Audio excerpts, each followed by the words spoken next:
익숙한 환경이지만 저는 처음 맞는 대림절인데 참 예쁘다 그런 생각이 참 많이 듭니다. 교회가 참 예쁘다 하는 생각이 많이 들어요. 저만 예쁜가요? 굉장히 예쁘고 또 앞으로도 더 아름다워질 것을 기대합니다. 우리 옆에 있는 분들에게 주님의 평화가 함께하기를 빕니다. 우리 한번 인사하십시다. 예.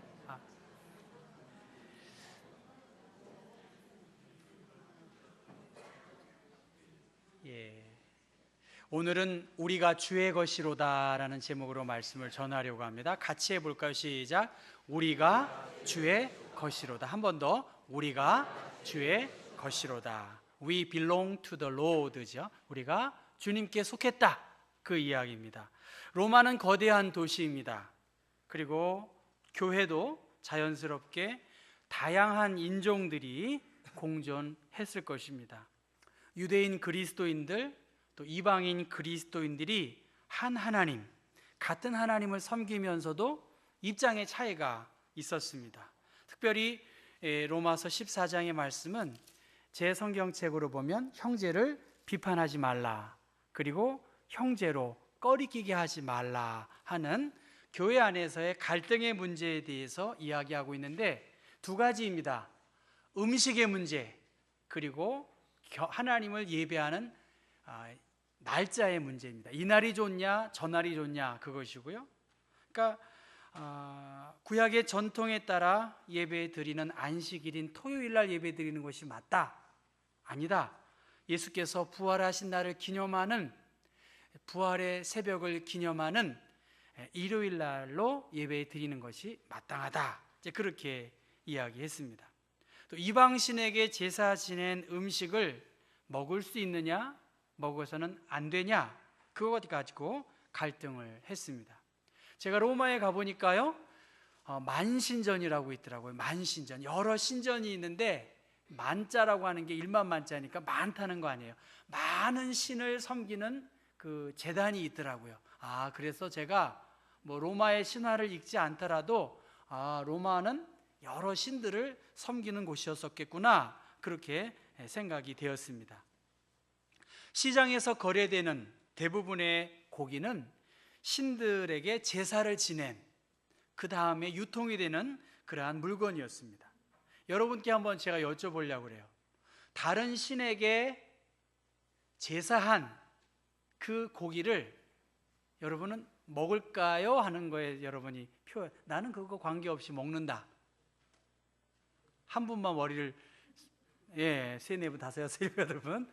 아니다. 나는 그거 찝찝하고 깨름직하다. 나는 안 먹을란다. 그러시죠? 그렇죠. 무슨 말씀인지 아시겠죠? 나는 사신 우상에게 섬긴 재물, 그 고기를 굳이 먹지 않겠다. 찝찝하고 깨름직하다. 그렇게 해서 안 먹은 사람이 있고요. 그래서 야채만을 먹으려고 하는 사람들도 있었다는 거예요.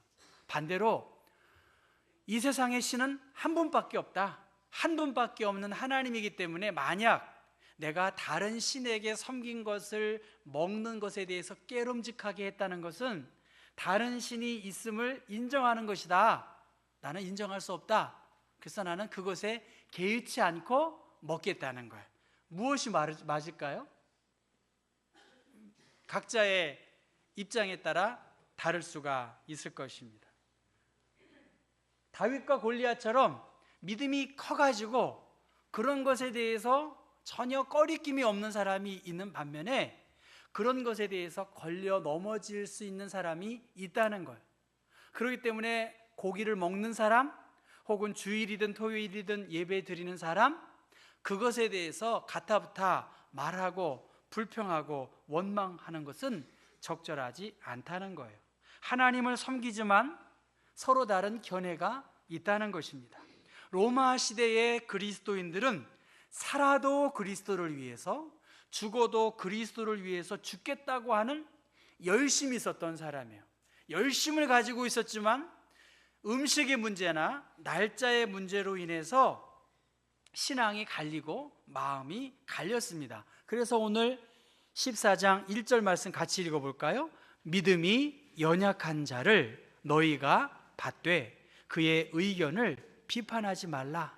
어떤 사람은 모든 것을 먹을 만한 믿음이 있고 믿음이 연약한 자는 채소만 먹느니라. 먹는 자는 먹지 않는 자를 업신여기지 말고 먹지 않는 자는 먹는 자를 비판하지 말라. 이는 하나님이 그를 받으셨습니다. 죽고 사는 문제가 아니라는 거예요. 왜 이 예배를 드리고 우리가 이곳에 모였는지를 알고 이 예배가 하나님을 위하는 것이냐 주님을 위하는 것이 아닌 것이냐, 그것이 중요한 것이지 주께서 사랑하시는 사람, 주님이 용납하시는 사람에 대해서 함부로 비판하고 정죄하지 말라는 거예요. 우리는 다른 신앙의 세계관을 가질 수 있어요. 그러나 우리에게는 오늘 7절과 8절 말씀이죠. 한 번만 더 읽어보십시다. 우리 중에 누구든지 자기를 위하여 사는 자가 없고 자기를 위하여 죽는 자도 없도다. 우리가 살아도 주를 위하여 살고 죽어도 주를 위하여 죽나니 그러므로 사나 죽으나 우리가 주의 것이로다. 우리는 주님께 속한 하나님의 사람입니다. 생각은 다르지만 주님을 위하는 마음, 생각은 다르지만 주님을 사랑하는 마음, 입장은 다르지만 주님의 몸된 교회를 사랑하는 마음, 그 근본에 있어서는 다 동일하다는 거예요. 여러분 주님을 사랑하시나요? 예. 여러분은 우리 경복교회를 사랑하시나요? 예. 주님보다 우리 경복교회를 더 사랑하는 소리가 더 아멘이 큰 이유는 뭘까요? 예, 경복교회를 사랑하세요. 저는 그 부분에 대해서 정말 존경해요. 우리 경복교회가 이렇게 아름다운 교회인 것을 저는 참 평안하고 또 감사합니다.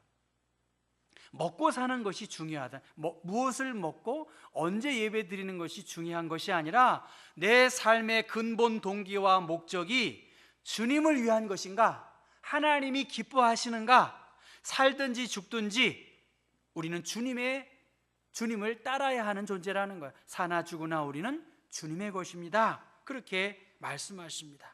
우리 중에 누구든지 자기를 위하여 사는 자가 없고 자기를 위하여 죽는 자도 없도다. 그렇게 성경은 말씀하고 있어요.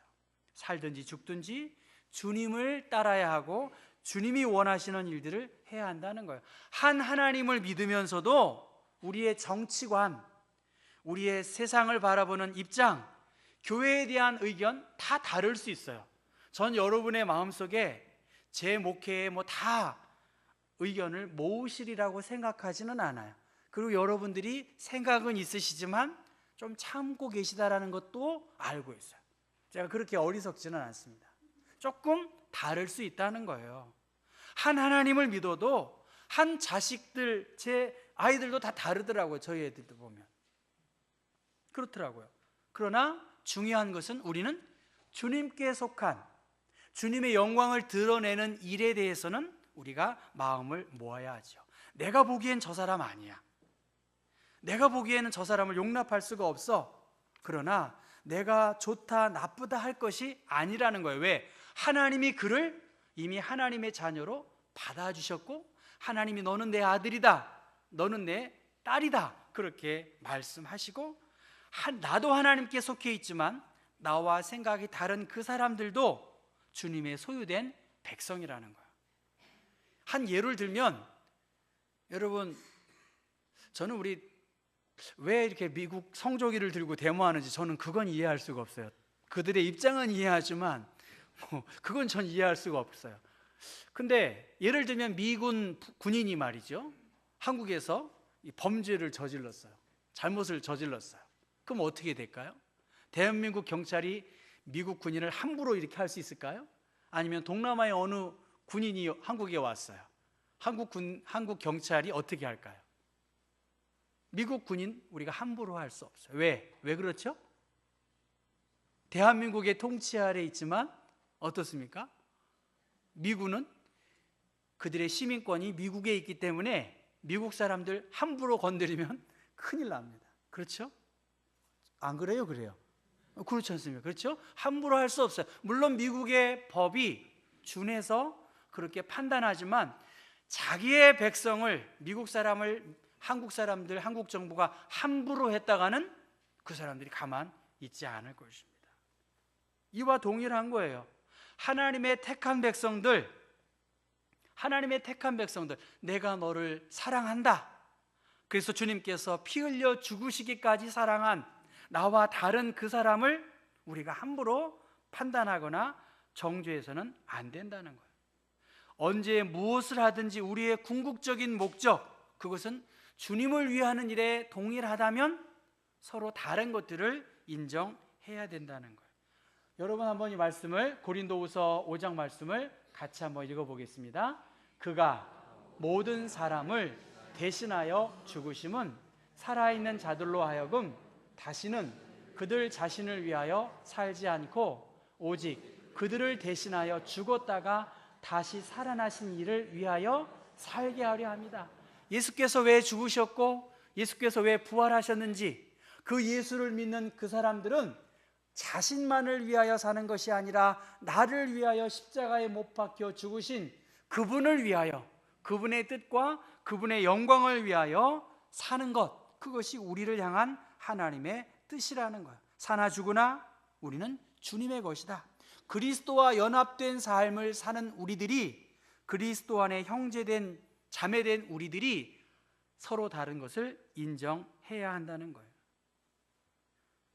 우리가 다른 입장과 생각은 있을 수 있지만, 그러나 모두가 하나님을 섬기는 종이고 그분의 영광을 추구하는 일, 우리가 다르지만 결국은 하나님의 뜻 안에서 이 모든 일들을 이루는 그리스도의 부름받은 형제요 자매라는 거예요. 우리의 모임의 중심에는 십자가가 있듯이 우리의 신앙과 행사와 결정의 중심에는 주님이 원하시는 것, 그리스도 중심으로 우리가 생각하고 말할 때에 비본질적인 문제를 가지고 지나치게 집착하거나 마음을 쓰면 나도 상처를 받고 결국에 가서는 주님의 마음도 아프게 할 수 있다는 것입니다. 후지와라 시냐라고 하는 사람이 돌아보면 언제나 내가 있었다라는 책을 썼습니다. 그분에게 어떤 사람이 이런 말을 했다고 합니다. 그분은 점 보는 사람이었고 점쟁이였다고 합니다. 손금을 봐서 먹고 사는 사람이 이런 소리를 하는 것이 이상하지만 자기 손금에 신경을 쓰고 있는 사람은 불행해진다는 거예요. 여러분들 그런 사람도 있잖아요. 이거 많이 보시는 분 있잖아요. 그렇죠? 그런데 점쟁이가 한 말이에요. 내 손금만 바라보고 있으면 불행해진다는 거예요.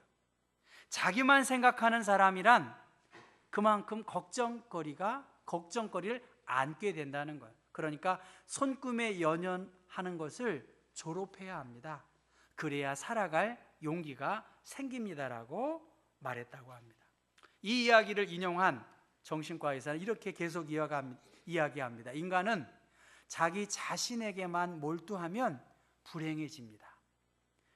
행복한 사람은 자기보다 다른 사람을 더 많이 생각하고 타인과 세상에 에너지를 쏟습니다.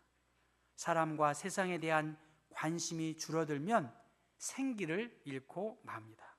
살맛은 세상을 향해 나를 던져 놓을 때 생기게 됩니다.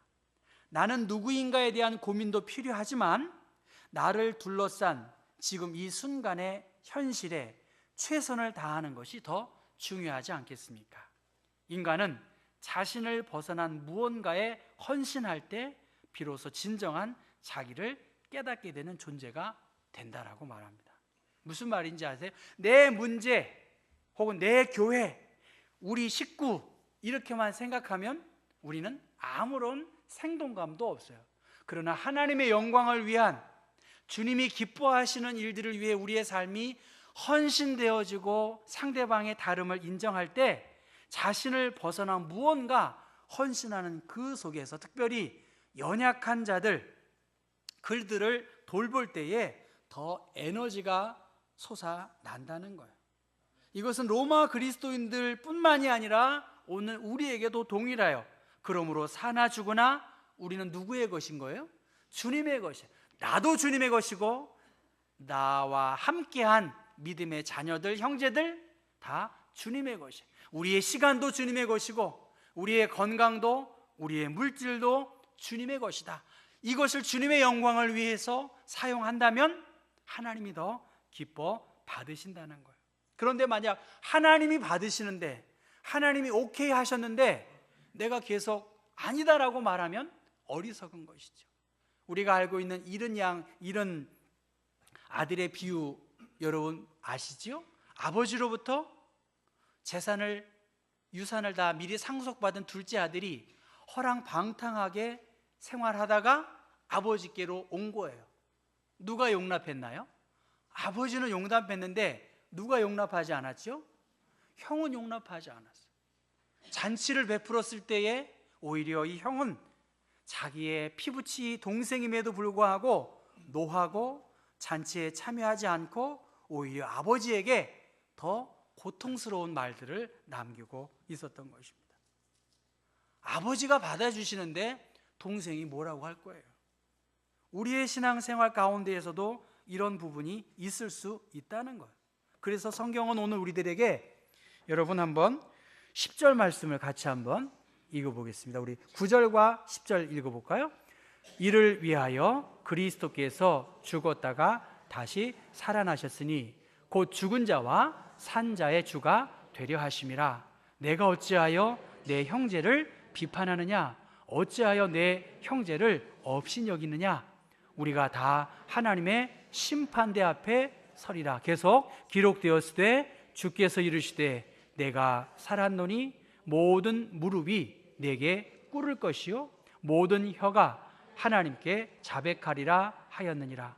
이러므로 우리 각 사람이 자기 일을 하나님께 짓고 하리라. 시간이 흐르면 내 삶도 언젠가는 호흡이 끊어질 그날이 옵니다. 한번 죽는 것은 사람에게 정해진 이치이지만 그 후에는 무엇이 있습니까? 심판이 있다고 말씀하십니다. 오늘 말씀처럼 하나님의 심판대 앞에 설 날이 올 것이다, 그렇게 말씀하고 있습니다. 특별히 오늘 10절의 말씀 보면 어찌하여 내 형제를 업신여기느냐? 이 사람은 예수 안 믿는 사람이 아니에요. 예수를 믿는 사람이에요. 그런데 아까 말했던 것처럼 음식의 문제와 날짜의 문제로 나와 생각이 다른 사람이에요. 하나님을 믿는 사람을, 믿음이 연약한 사람을 어찌하여 업신여기느냐? 우리가 다 하나님의 심판대 앞에 설 것이다. 다른 사람을 판단하거나 멸시하지 말라는 거예요. 새벽녘에 업신여기지 말라고 말씀하십니다. 우리 각 사람이 자기 일을 하나님께 낱낱이 고백하리라. 여기서 직고하리라고 했는데 오늘 제 성경으로 보면, 세번역으로 보면 그러므로 우리는 각각 자기 자신의 일을 하나님께 사실대로 고백할 수밖에 없을 것입니다. 말은 안 하지요. 그러나 눈으로 말해요. 그렇죠? 말은 안 해요.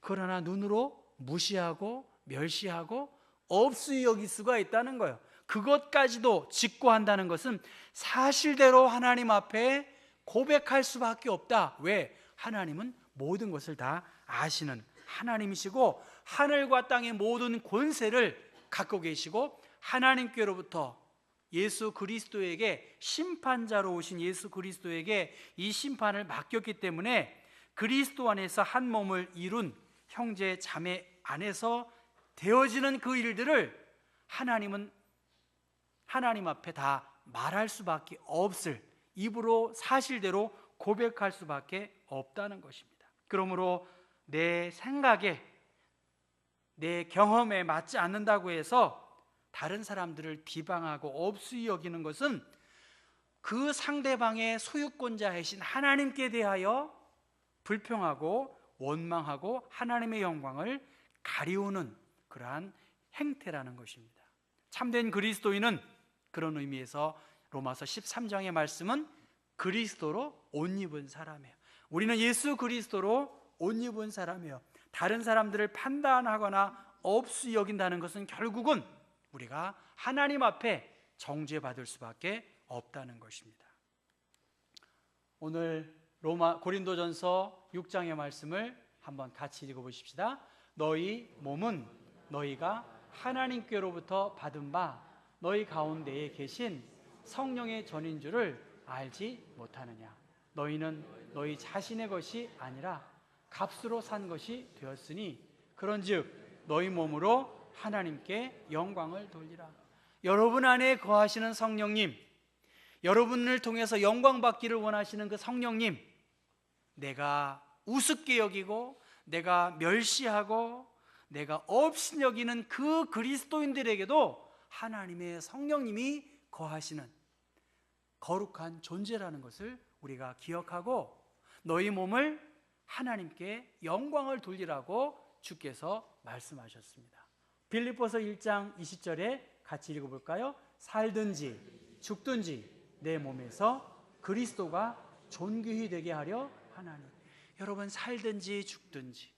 제가 전에 성지순례 갔는데 어떤 같이 갔던 그분이 살든지 사나 죽으나 사나 죽으나 그 얘기를 계속 찬양하는, 눈물을 흘리면서 그러더라고요. 그래서 야, 나보다 믿음이 좋다. 사나 죽으나 사나 죽으나 하면서 주의 영광을 위해서 하는 그 찬송을 계속 불렀던 사람 제가 기억이 납니다. 여러분, 살든지 죽든지 내 몸에서 그리스도가 존귀하게 나타난다면, 살든지 죽든지 내 눈동자에서 그리스도가 높임을 받고 내 목소리에서 내 손길에서 그리스도가 높임을 받는다라고 하면 나의 주인이신 하나님, 상대방의 주인이신 하나님이 얼마나 기뻐 받으시겠냐는 말입니다. 여러분, 우리가 경복궁역 3거리에서 4거리이긴 하지만 경복궁역 앞에서 좌회전으로 가면 광화문으로 가지 않습니까? 신호대기를 받고 오른쪽에 보면 정면에는 서울지방경찰청이 있습니다. 경찰청 그 담벼락에 이런 현수막이 있습니다. 속도를 줄이면 무엇이 보일까요? 속도를 줄이면 사람이 보인다. 속도를 줄이면 사람이 보인다. 여러분도 마찬가지입니다. 우리의 신앙에 한번 잠잠히 하나님 앞에서 나의 도움이, 나의 이 소유권이 하나님께로부터 온다라고 하는 것을 기억하고 함께 예배하는 우리 형제 자매의 모습을 찬찬히 바라보면 뭐가 보일까요? 하나님의 형상이 그들 가운데 있을 것을 우리가 볼 수 있다는 것입니다. 우리는 스피드 시대에 살고 있어요. 빠름을 자랑하고 있는 시대에 살고 있어요. 그래서 다른 사람의 모습이 잘 보이지 않습니다. 교회 생활도 마찬가지입니다.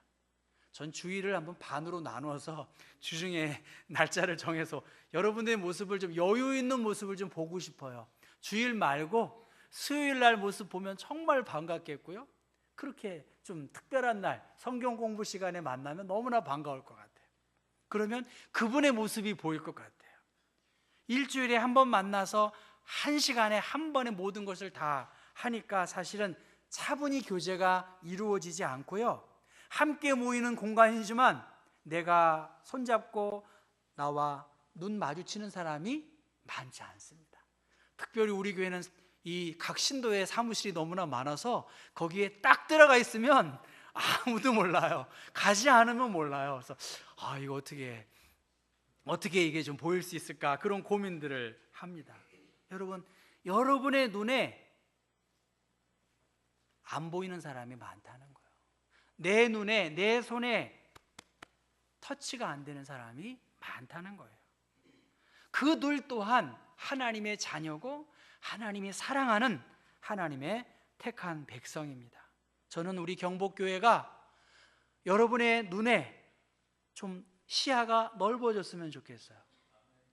제가 뉴질랜드에서